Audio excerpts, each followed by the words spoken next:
The tobacco companies employ numerous law firms across the country. They have national law firms at their disposal, and they have local counsel in various cities, towns across Florida. And so the way they litigate these cases, and that's important to mention that, because the way they litigate these cases is they come at you in waves. Waves of lawyers from different parts of the country, from different parts of the state. They send lawyers out to interview people, no matter if a potential witness lives in Alaska or Eastern Europe. They are going to literally trot the globe to find people to try and torpedo your client's case.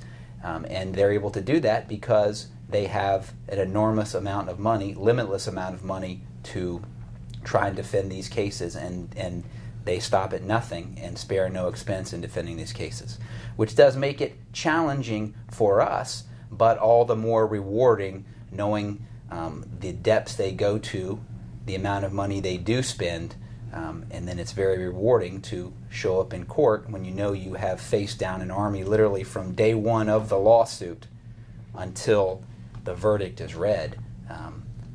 It's very rewarding.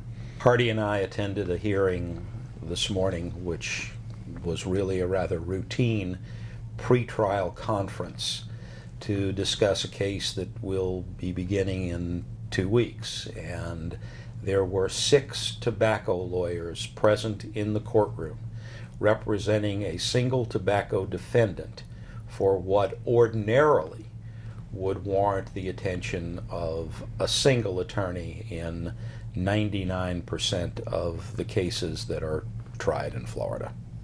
One of the routine procedures that's followed by tobacco is that Florida permits cameras in the courtroom, and those cameras closed circuit broadcast all of the trial proceedings. And those closed circuit broadcasts are being monitored by teams of lawyers outside the courtroom who are in constant communication with the lawyers who are in the courtroom.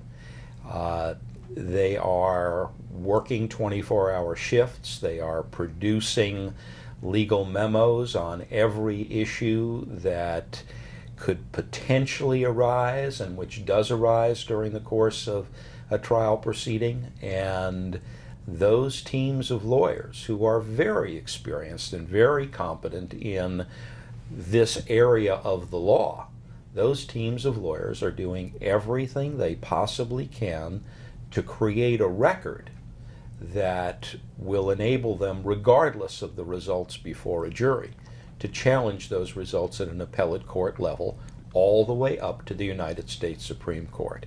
Nothing that goes on in any of these cases is easy, and absolutely nothing that goes on in any of these cases goes on without the highest degree of legal scrutiny. So when ultimately we have survived one of these battles and have sustained a verdict through every appellate level available, it's a very significant victory.